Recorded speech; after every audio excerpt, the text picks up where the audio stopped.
So, session three on strategic confidence. And it was really weird when I was writing all the notes for this, because I think you guys will have the same kind of feelings and epiphanies throughout it. So, almost everything that we're going to discuss today, which builds into strategic confidence based on the other two sessions. And as we discussed, I think confidence is the most important thing in the world, because you could have the best brain, you could have the most knowledge, you could have the best body, you could pretty much have the best anything. If you don't have confidence, you're probably never going to end up using any of those things. So they would be rendered useless. And I think when we do have confidence and when we are strategically working on it, which is why I called them strategic confidence, then that for me really is the key to us taking action. Otherwise, we can be lost in this place, as we've discussed, where we're just consuming information and never really implementing it. So one of the first steps, and this will sound so simple, to confidence is positive thinking. So again, if you haven't watched it, go back and watch the training session on cultivating positivity, because no matter how small any situation is, the way we build confidence is being able to have a negative situation. I'm going to come on to some personal examples, and being able to apply a positive mindset to a negative situation to achieve a positive outcome. Because if we apply a negative mindset to a negative situation, that's going to be a one-way road to nowhere every single time. So it's how we train the brain to think, no matter how negative this situation is, how can I apply a positive mindset to it? So, and when we can do this, this is in short what will give you the confidence to believe that you can handle anything. Because we also need to understand it's not just the same as burying your head in the sand. And I think that can get confused sometimes. So you might think, well, this thing is real, it's really happening, it's a real challenge, it's a real situation. And just by being all wishy-washy and, oh, I'll just stay positive, I'm kind of ignoring the fact that this thing needs to get handled. Does that make sense?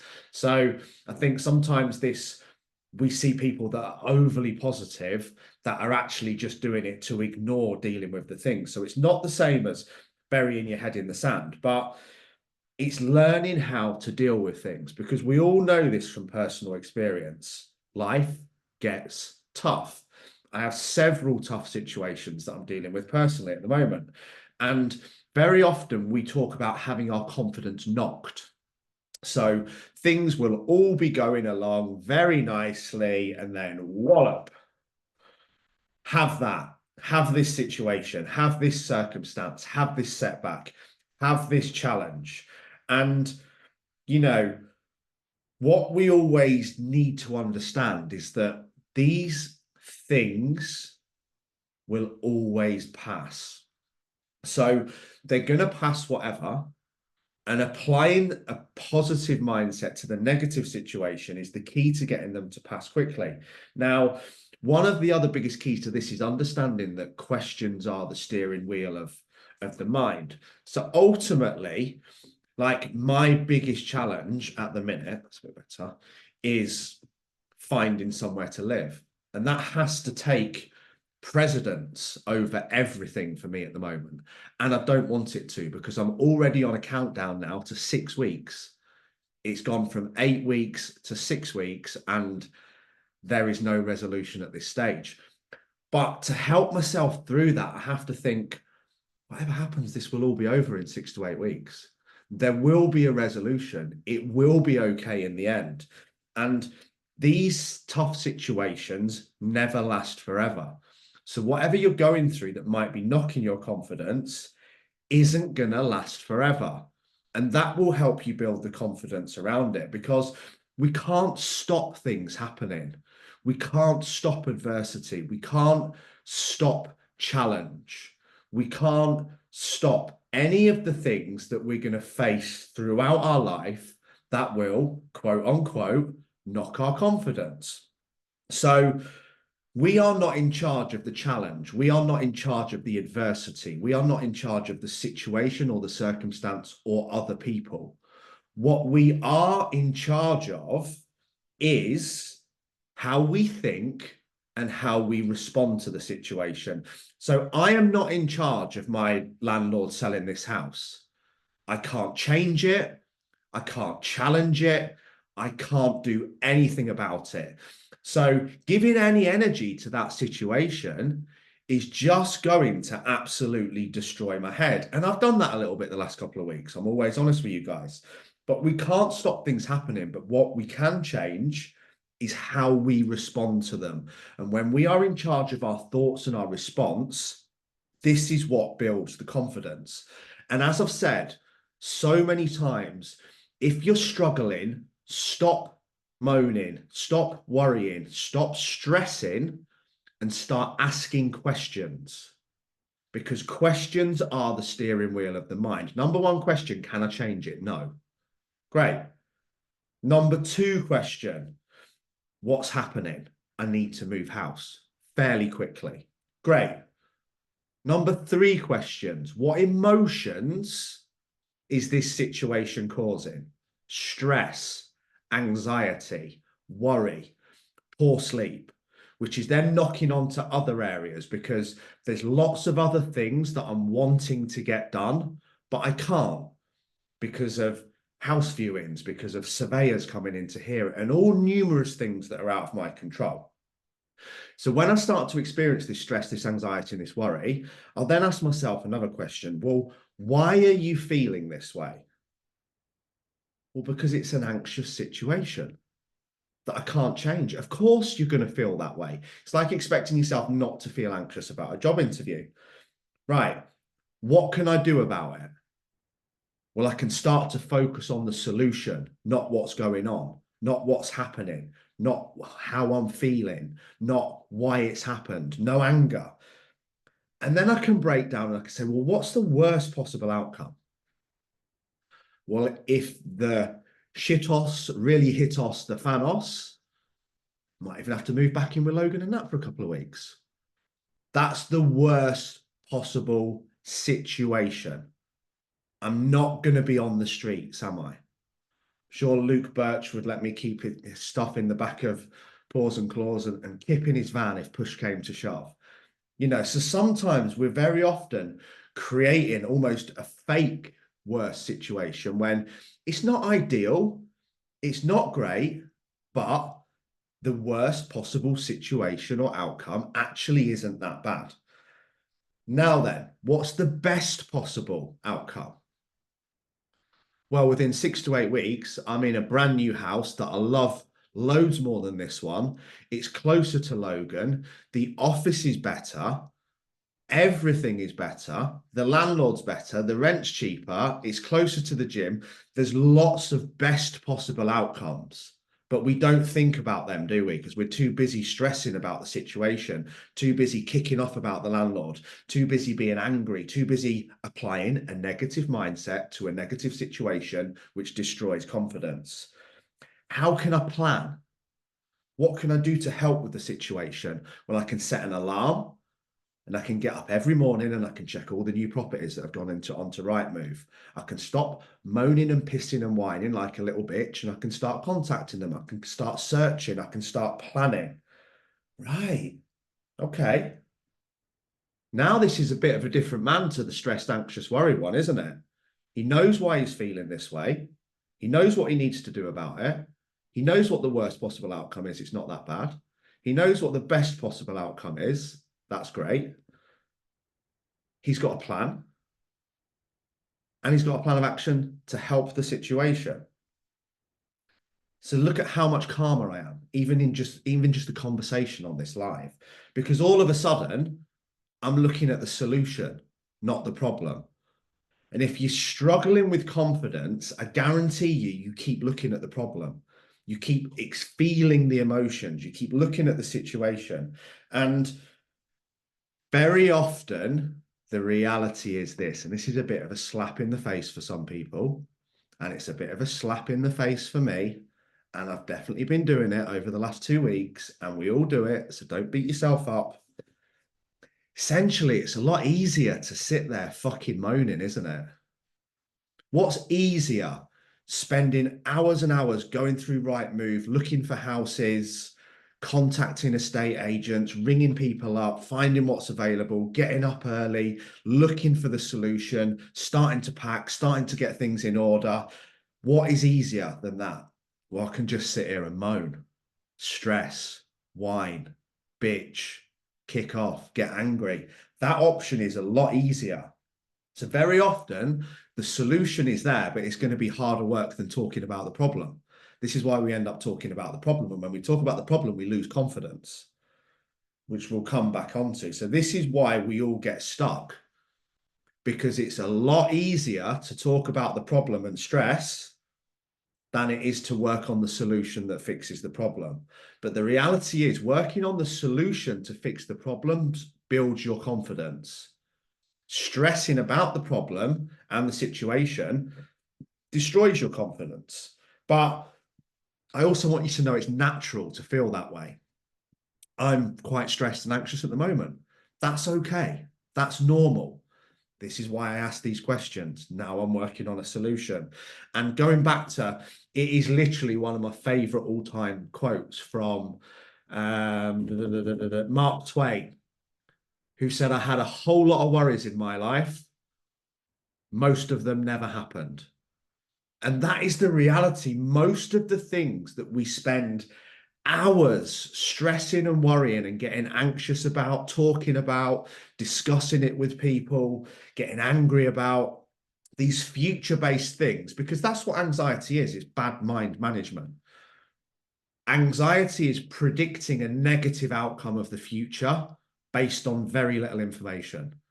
Confidence is predicting a positive outcome of the future based on the work that you're going to do. Listen to how different they are. One's just up here, isn't it? So if you've not got any confidence, you're quite possibly stressed, anxious, and worried about something that might never happen. And that same mindset, you could be working towards the solution of the thing that probably is going to happen because you're in control of it. Now, the other way to build confidence in these situations is go back to the other reminder that we've already discussed in these trainings and that we did in Mindset Mastery. So again, I'm going to use this personal example. How can I build my confidence around this situation? Well, I'll go straight back to what challenges I've already overcome. Is having to move house anywhere near the biggest challenge that I've faced in the last 5 or 10 years? It's not even in the ballpark. Shouldn't even be in the same book. And guess what? What else have I already handled twice in the last 24 months? Having to move house. So what's the evidence? The evidence is that every time it turned out okay. The evidence is you've already done this twice in the last 24 months and everything was okay. There's no evidence that I'm going to be homeless. There's no evidence that anything is going to happen apart from that I'll get the situation handled like I already have done in the past. So again, big step to building confidence. Remember what you've already handled. When you're starting to doubt yourself, when you're starting to stress, when the anxiety is starting to kick in, what have I already done? What have I already handled? Actually, I fucking handled that. That's massive. This is tiny. But when we're going into this mindset of losing confidence, we start to focus on what's going wrong only. This is massive with business owners, right? They have a knock in confidence. Income goes down. We start making a few sales. Maybe a member of staff leaves. Maybe someone complains. And all of a sudden, all the energy is on what's going wrong, what's not working for us, every single part of it. And that destroys your confidence. Whereas if we can just stop back again and go back to, right, questions are the steering wheel of the mind. What's going right? What are the big wins? What am I focused on? Because we forget what's great. As soon as a situation of stress and anxiety hits us that knocks our confidence, we forget how strong we are. We forget what's great. We forget what we've already handled. So what's another way to build confidence? What's another way to get ourselves out of this mindset when we're struggling for confidence, when we're stressed, when we're anxious and we're worried? You're probably already going to guess it, which is why I said so much of this strategic confidence training is exactly the same as some of the other trainings. You go back to what you're grateful for. You go back to gratitude. I guarantee you, every time you're stressed, anxious, worried, stop. What am I grateful for? Well, I'm grateful for you guys. I'm grateful for freedom of choice. I'm grateful to have a roof over my head. I'm grateful for Logan. I'm grateful for challenge. I'm grateful I'm healthy and fit. I'm grateful that I'm getting to choose. And then repeat the wins and repeat the gratitude, not the stress and the worries. And this is where the thoughts comes in. What can I do? I can get up today, right? What am I grateful for? What challenges have I already overcome? How strong am I? Where am I winning? What's going well in life? And build my confidence from the second I get out of bed. Or I can get out of bed and go, oh, I don't know where to live. Oh, health situation. Oh, no clients have signed up this week. Oh, I'm not going to go to the gym. Oh, God, it's snowing. I'm not going to be able to do the school run. Just straight away and start to focus on all the stress and the worries. But when we're focused on the wins, what we've overcome, and the gratitude, that is what builds confidence. And that is confidence being built on evidence, because those things have already happened. You've already done those things. You've already overcome those things. You've already achieved those things. So we're building confidence based on evidence. But when we just focus on the stress and the worries and the anxieties and the downsides, this destroys your confidence or knocks your confidence, because we're focusing in the wrong areas. We're looking in the wrong places. We're watching the wrong TV show. Change the pictures in your mind. I can look at the pictures in my mind of stress, anxiety, and worry, or I can look at the pictures in my mind of strength, resilience, and overcoming adversity. That is a choice. And that's what we need to understand. We choose what we see, we choose what we think. So snap yourself out of it, because the things that we're thinking about that are destroying the confidence are actually myths. They're maybes, they're future based, they're imagination. They haven't even happened. We're worried, like Mark Twain said. I've had a whole lot of worries in my life. Most of them never happened.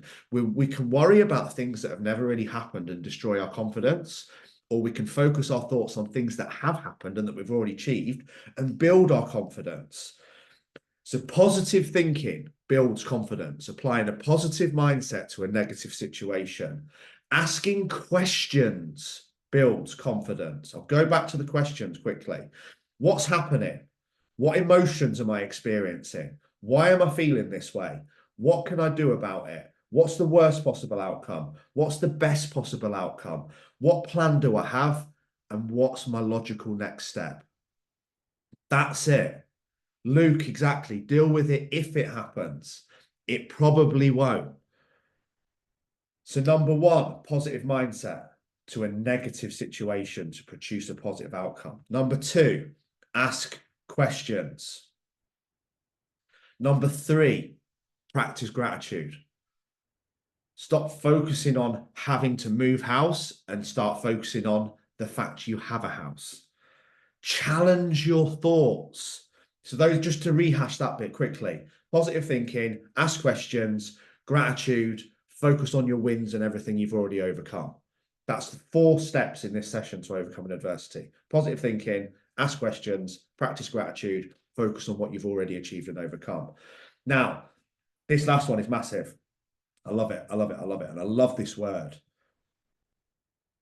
The final step in today's part 4 to build confidence is challenge your thoughts. Challenge them. Have an argument with them. Is this real? Or are you just talking shit and being a whiny little bitch? It's called reframing. How do I reframe the situation? Okay. So every time you have a negative thought, build the habit of challenging it. Challenge that thought. Imagine you're in a court of law and your thought is a solicitor and there's another solicitor over there. Challenge it. What do you need to challenge that thought? You need evidence. Because when you can build the habit of reframing everything and challenging every thought, not just surrendering to your emotion, challenge your emotion. Why am I feeling this way?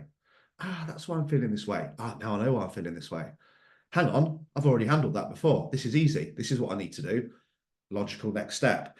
So another great example here is, we could use the job interview situation, or I think I've said this so many times, haven't I? The boy or girl asking boy or girl out at school is one of the most perfect real world examples for understanding mindset. So let's challenge this thought. Okay, so Lee asked the girl out. She said no. Got it. So we can go down the road of, better not try that again because that was embarrassing. I'm always going to be lonely. I'm always going to be on my own. I'm just always going to be this way. I'm just not meant to be with anyone. I'm definitely not going to try that again because I really didn't like the way that made me feel. Okay. Same situation. God, I was brave and courageous enough to walk up to her, hips swinging, and ask her straight out. I've built confidence. I've done my trial one. I've done my practice. And if I can practice and practice and practice again, I'll get so confident that I'm not going to experience those emotions any further because I'm focused on the thing that I'm doing, not the outcome. And again, this is the same with the job interview situation. Focus on being courageous enough to ask for a pay rise, courageous enough to go for the role that you think is out of your reach. Because the only possible thing that can happen is the employee or the girl can say no. And if they did, well, you just built your confidence. Because this will then start to become automatic. When you start to detach yourself from the outcome of the situation and just ask, like, I don't care what the answer is. As long as I say this thing, then I know I've built this confidence and I know I've been brave and I've been courageous, which is the opposite of what? Stressed and anxious. But practice builds confidence. Persistence builds confidence. And this is the final step that I really want to take you on, because essentially we lose confidence when we've had knockbacks, right? You did 5 Facebook posts and nobody signed up. You spent a load of money on marketing and it didn't work. You asked the girl or boy out and she said no. You went for the job interview and you didn't get the job. You plucked up the courage to have the awkward conversation and it didn't go so well. So what will happen is we build up the confidence to do this thing, and then we don't get the outcome that we want, and that destroys our confidence. Now, this is what question I want you to ask yourself. If that was you,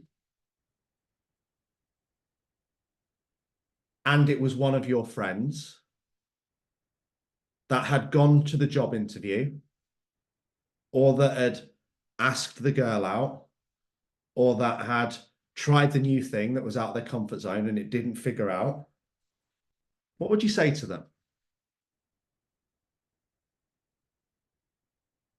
And if it was the other way around, what would they say to you? Oh, mate, fair play, respect for trying. Do you know what, mate? At least you went, at least you had the balls to go for the job. There's loads more opportunities out there. Don't give up, just keep going. Like, she wasn't worth it anyway. Don't stress about it, mate. You just found one more person who wasn't the right person for you. Big up for having the courage to do it. But when it comes to ourselves, we just batter ourselves, don't we? Oh, I'll never be good enough. I'll never be clever enough. Some of you do this in here. I'm a technophobe. I'm not strong enough. I'm not going to try that again. It's a waste of time. I always fail. Things always go wrong. Oh, God, more challenge, more adversity. And you would never say that to them. So this final tip to take away and implement today is, as well as reframing, so remember, positive attitude. The first steps were, write these down if you're watching on replay or pause it. So the main steps that we're going to go through when we're still building confidence, when we've had a knock, when we need picking up, is positive thinking. Outside of my head, how do I apply a positive mindset to a negative situation? Questions. What questions can I ask to change my emotion? Gratitude. What am I grateful for? How can I focus on what I have, not what I don't have? And what have been my wins and what have I already overcome? So those 4 critical steps are going to build confidence instantly. Number 5 was reframing. Challenge your thoughts. Are they real? What evidence do you have? And the final one is step outside your own head. The next time you're berating yourself, you're pulling yourself down, you're talking about how you failed, you're talking about why you're not good enough, why it's different for you, why that will never happen, yada, yada, yada, yada. Step outside of your own head and become your own best friend. What would you say to your best friend in the same situation? And say those same things to yourself. Guys, I love you all. Have a fantastic afternoon. I will be back with another session tomorrow and I will post the time up first thing in the morning.